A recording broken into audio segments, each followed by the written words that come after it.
Right in the crotch. Oh my gosh. Can we jump skip to that point right there? Oh my gosh, we actually did it. That is awesome. Yeah, there's still a little bit of a chunk of jewel. Yeah, that leg jewel's not completely broken. There we go. There we go. And now he's pissed. Okay, so welcome back, everybody. We did some research, and we finally figured out what the hell I was doing wrong. I was just missing some jewel damage. So now we can finally have this wondrous moment where he's basically launching the Omega Beam at us. Because we shot laser balls at his crotch. Yes, we actually did, and you know what? I'm feeling a little bit for him. That's definitely not something I would want to have happen to me in the morning. Oh yeah, I mean I know I'm laughing, but honestly, getting kicked in the balls is literally the worst thing. Yes. Ever. You know, for as much as we make the jokes in the Simpsons episodes and all that, yeah, it's not fun. No, it's horrible. Oh, now he has a health bar. Now he has a health bar, so let's go ahead and get out of the way and see. Are you overcompensating for something, buddy? Just saying, he might be. He has to be. Okay, so I'm gonna go back. Thing. Oh no, never mind. I thought he would still be really close to that platform. He was not. I claim false advertising. Oh, look how cute. That's terrifying. And now I can do damage to him. Yay! Oh so creepy. And just destroy him. Oh, smack. Okay, well, I lost that platform temporarily. Oh man, that was so creepy. He's just like, hi. Hello. Oh, geez. Oh, I didn't realize you were working on your Street Fighter moves there, buddy. Next Street Fighter game, they announce, Saviour. The Saviour is the final boss. I like how you think, Brinton. You've unlocked Street Fighter. And he will be unbalanced as all hell. And knowing my luck, like somebody's gonna pull out like, oh wait, didn't you guys see Seth from Street Fighter 4? He looks really close to him. I can't not argue with you on that. Jiminy Christmas, okay. Oh my gosh.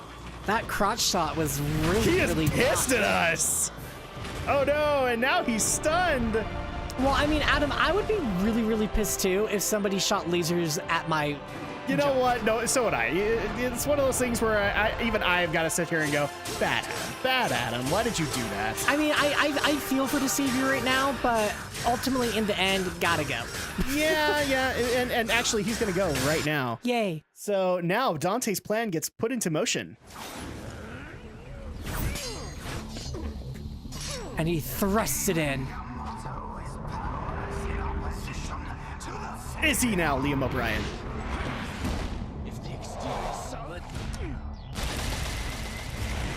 Oh, you're gonna love this.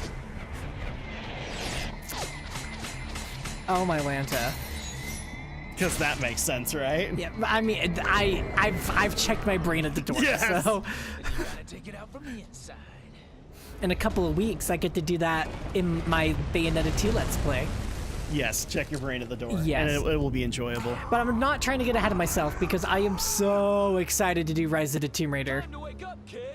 You're missing out. So now we have the plan where the reason that he aimed for this was that's actually where Nero is. Oh. So he was trying to get Yamato back to Nero. And he succeeded. Yas. Smack. Why did I end up here? Well, I mean, I probably would feel the same way too. Yeah, pretty much.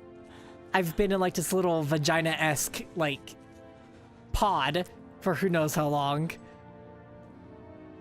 It's up to you from here, kid. An opportunity to save the world doesn't happen every day, you know. Save her. It's only happened to me twice. 3 times technically, but we don't talk about that game. This I will save her. I forgot the name of his girlfriend. And you know, like Johnny Young Bosch is making the joke when actually doing this, going, "Bitch, I save the world on a weekly basis." And that was from Lord Zed, for crying out loud. You know, That was a good score at the end. Yes. I feel. You know, yeah, because one of the things that can really kill you on this one is combo points, which there really aren't too many combos to actually execute in this fight. Yeah. And time. I've actually seen people pull off S's and they kill this thing like absurdly fast. Well, at least you know what to do for next time when you play through it again. Because I'm about to send this guy on a one-way trip to hell. Okay, I'm sorry, I'm calling bullshit. How did you get your other sword back? Oh yeah, I didn't even think about that. Him having Yamato makes sense. Having the other one doesn't. Video game logic. Yeah, there you go. Sierra Moon logic. I'll take it. Where's Dante? Oh, Of course he is. Love it. I think you missed, Saviour. Oh, he missed all right. Oh my gosh. I'm gonna get this done. Yeah, could you stop taking your time? A dramatic effect. Yeah, pretty much. This game is like all drama. So the part that's gonna surprise you about this is that the last few missions are based in the Saviour, and it actually looks like the Saviour is his own kind of like castle / complex. Oh yeah? Oh With yeah, eyes? with giant eyeballs. That's terrifying. Yeah, just a little bit. This is basically trying to recreate the last few missions of Devil May Cry 3, which people loved. Okay. So you can actually have like a bunch of revisited boss fights and everything like that. Plus, we get to do some more Nero chess. I am super cool with that. Oh yay, we get to do more of this.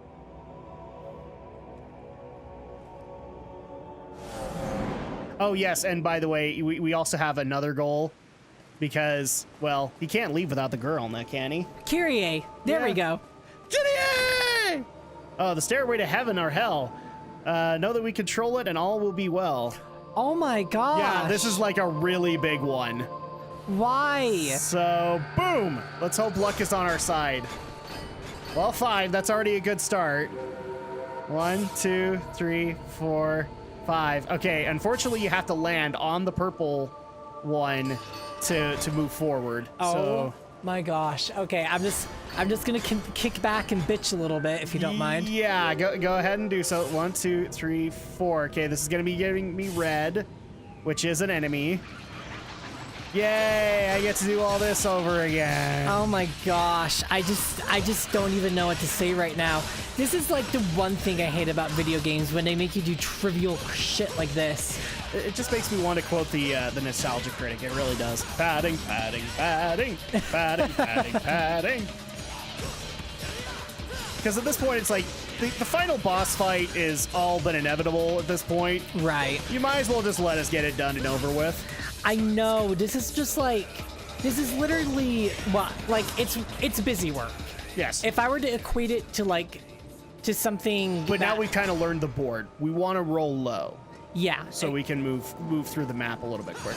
I mean, 3 is. Damn it. Of course, it's gonna We be had a 5. 1, 2, 3, 4, 5. Okay, this gives us blue, so blue's going to be nothing but red orbs, so I'll take it. Obviously it's a 6-sided die. If you get a 6, we will land on the purple. Very cool.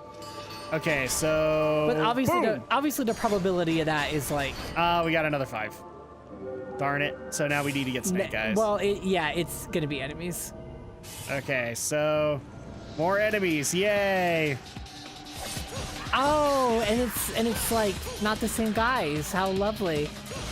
No, it's not the same guys, and in fact, now we'll start getting enemies that only Dante dealt with. Oh. Because, you know, Interesting. final boss fight and all that. Oh, yeah. But the cool part is that... Oh, crap, I didn't want to do that. I wanted to do this. So, I'm trying to remember. There we go. Which means we get more wrestling animations of how we take these things down. That's pretty cool, though. I like that. Boom! Okay. Very nice. Took care of him. What is the chance of us rolling Snake Eyes right now? Well, I mean, it's a 6-sided die, so it's like a 1 in 6, like 1 out of 6. Oh! So you have a 6% chance to like get any number. But hey, I of got die. white, so nothing's gonna happen. Okay, boom! And of course, now I get my 1. Okay, so 1, 2, 3, 4, 5. Okay, you would have to get 6 again in order to 6 move or on. lower, just to keep us going and properly. Okay, so next dice. And the thing that like I feel that makes this even longer is the fact that it has to do the animation for when the die reappears. Yes, this is definitely a shortcoming of this game, and Capcom thought it would be best to do that. Obviously, this is another one of the complaints that came from DMC4 is like these dice segments were kind of lame. Okay, so if I hit a 2, We will. and of course I hit a 4. So boom, boom. Plus, this particular moment is just like I can see it becoming extremely exhausting. Yes. Ah, crap. And I keep on knocking over my water. Damn it. Well, stop doing that. I know, right?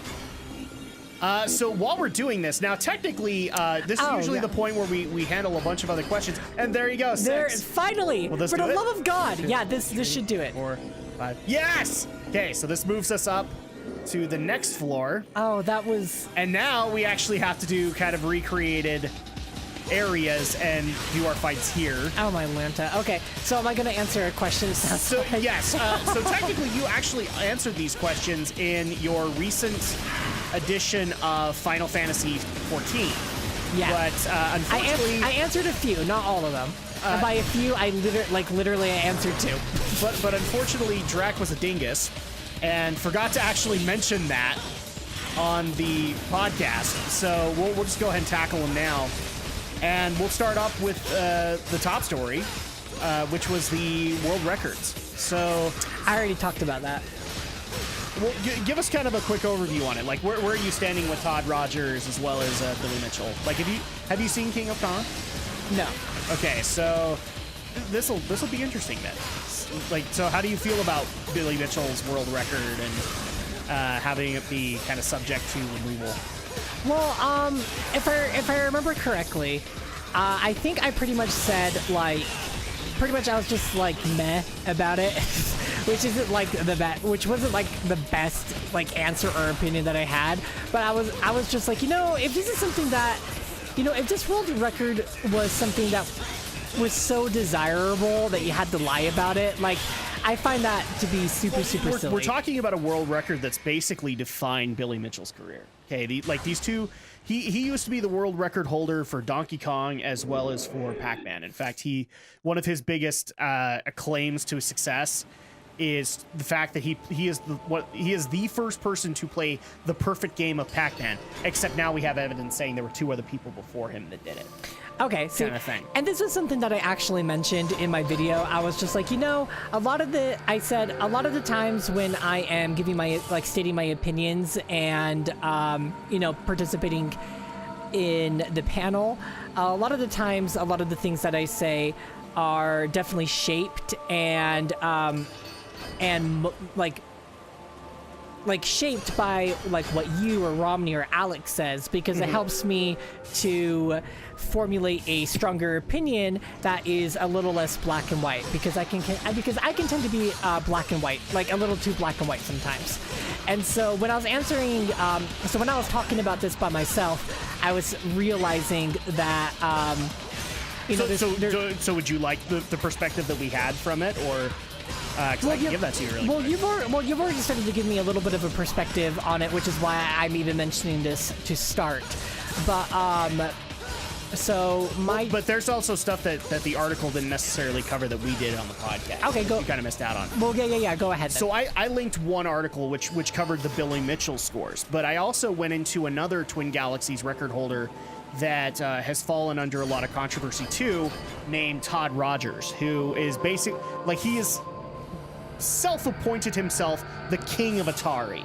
Okay, so like he had over, I think it was like 1,700 world record scores, all on Atari 2600 games. Wow. Okay, the only problem is that when you actually look at the records, they already are, like, maybe a few of them don't have this problem, but there are a few that have red flags.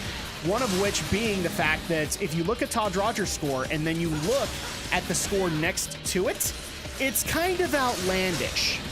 There's actually a score out there, and I can't remember what game it was for, but the second place score was like 3 million, and his was 96 million. What? So at that point, it's like, that sounds a little weird. And then one other thing that you'll actually notice, because a lot of his scores have this problem, is the other problem is that his scores were verified by a Twin Galaxies referee. The same one, in fact, and I can't remember his name to save my life. It's like Rory Peterson or something like that. Only one problem with this ref. He's currently serving a prison sentence for sexual molestation charges. Oh. So don't really think his verification counts anymore. Yeah, completely agree with you. And when people have actually outright, not criticized, but questioned the scores, and actually, some people actually did the math on one of, in particular, his Atari Dragster score, and proved, as a programmer, it's not possible to get the time that he got. It's not physically possible in the game's code to get the time that he got. Oh boy. And when he questioned it, Todd Rogers, he blew it off, kind of thing. So why does it matter that I'm bringing up Todd Rogers? Well, first of all, he actually has been banned, permanently banned from Twin Galaxies. Because the other thing, too, is he actually admitted that he may have actually gone onto the Twin Galaxies database and put in scores himself. But he only did that once. He only did it once, Brinton. It's okay. No, it's not okay. It's not okay at all. No, he just was really busy and uploaded like 1,700 really bad scores. Well, it gets worse after that because, again, he's banned from the Twin Galaxies database. Guess who was Billy Mitchell's referee for his Donkey Kong score? Who? Todd Rogers. Oh my gosh. His buddy, by the way, Todd Rogers. And on top of that, they've actually been able to present evidence that Billy wasn't actually playing on an arcade machine. Yay, we got to the next one. Oh, thank God. So, like, you have to do this on an arcade machine. You can do it other ways, but they actually have separate scores for that. Somebody was actually able to verify that the score that actually was a videotape shown in the King of Kong was actually done on an arcade emulator. And how much about emulators do you actually know?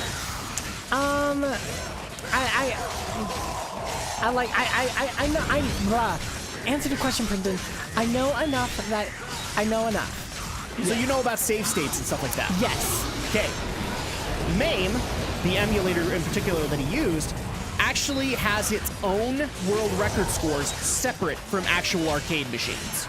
Oh, wow. On the Twin Galaxies database, because there are a whole new slew of rules to prove that you didn't just use save states to get yourself the biggest score or the best run possible. Okay. Kind of thing. So the problem is that Billy forever states he did this on an arcade machine. And he's Billy Mitchell, so why would you ever dispute that? That's the problem with a lot of Billy Mitchell's claims, is that most of it is just, oh, well, I'm Billy frickin' Mitchell, so why would that even matter that I did it here or there? And he actually has refused to comment on all this stuff, and the comments that he has made is like, no, I've never used MAME. Oh, but we have proof. We have actual video proof that you did. Oh my Lanta. Because the build that he had, or the videotape that he has been compared to like how MAME builds a board and how actual arcade machines build a board. Guess what it looks like? It looks like MAME. So at that point, it's like, well, if you could just be honest about it, then we could easily resolve this, and maybe like as an added bonus, we'll let you do this in public, and we'll let you kind of prove things. Billy's just not done that. So it's one of those things that I actually feel really bad for the creator of Twin Galaxies, Walter Day, because he had the best of intentions when he did this, and when he started up the covering of the video game world records, but now it's been tainted by, well, pretty much everybody aside from a few in the Twin Galaxies employment that actually do take the damn job seriously. Yeah. Oh, and the other part that I actually forgot to mention is